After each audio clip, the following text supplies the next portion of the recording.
এত বৃষ্টির পরেও আমার মন গলাতে পারল না। ভাবছেন তো কি বলছি? আসসালামু আলাইকুম এভরিওয়ান, সবাই কেমন আছেন?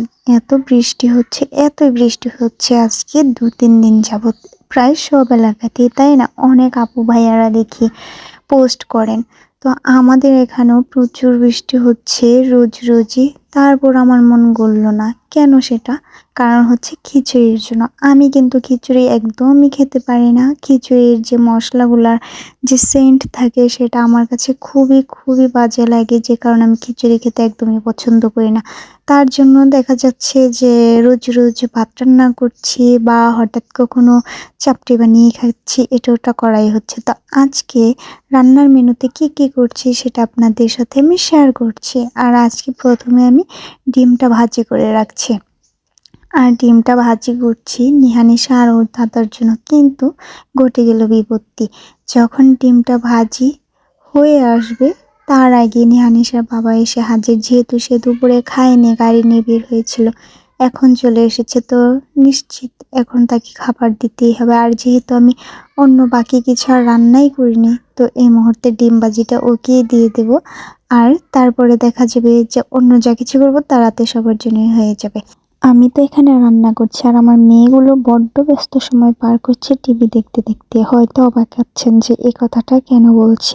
কারণ বাচ্চারা দেখা যায় মায়ের কাছে এসে জ্বালিয়ে যে শান্তিটা পায়, সেই শান্তিটা আর কোথাও খুঁজে পায় না। সেই দিক থেকে এখন আমি একদম নিশ্চিন্তে বসে রান্না করতে পারছি। তার জন্য আর কি মেয়েদের একটু প্রশংসা করে ফেললাম।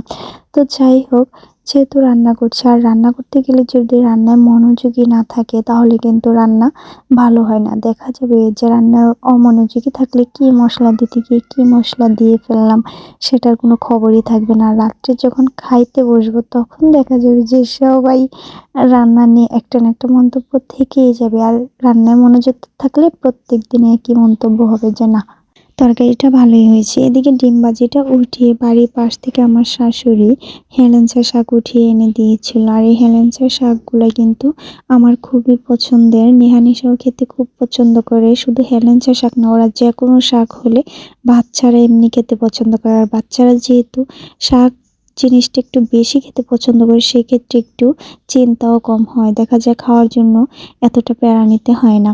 এমনিতে শাকসবজি খাওয়াতে শরীরে অনেকটা পুষ্টি আর কি বেড়ে যায়। তো যাই হোক, আমি শাক ভাজিগুলো করে নিলাম। নিহানিশের বাবা বাজার থেকে আসার সময় তিতা করলা আলু নিয়ে আসলো, তো ভাবলাম যে সেগুলো একটু ভাজি করে রাখি। যেহেতু আমরা মানুষের সংখ্যা একটু বেশি, দেখা যায় যে সবকিছু কম করলে তো হয় না, সবাই একটু পাতে নিতে হবে। তো সেক্ষেত্রে দেখা যায় যে ২-৩ পদ আর কি হয়ে গেলে তো সবারই খাওয়াটা ভালোভাবে হয়ে যাবে। তো সেক্ষেত্রে আর কি আমি ভাজিটাও করে নিচ্ছি আর ভর্তাটাও করে নিয়েছি। আর সেই ভিডিওটা আজকে দেওয়া হয়নি, যেহেতু ভিডিওটা এমনিতে অনেক বড় হয়ে গিয়েছে, তো আর বড় করতে চাচ্ছি না। তো সবাই ভালো থাকবেন, সুস্থ থাকবেন, আজ এ পর্যন্ত।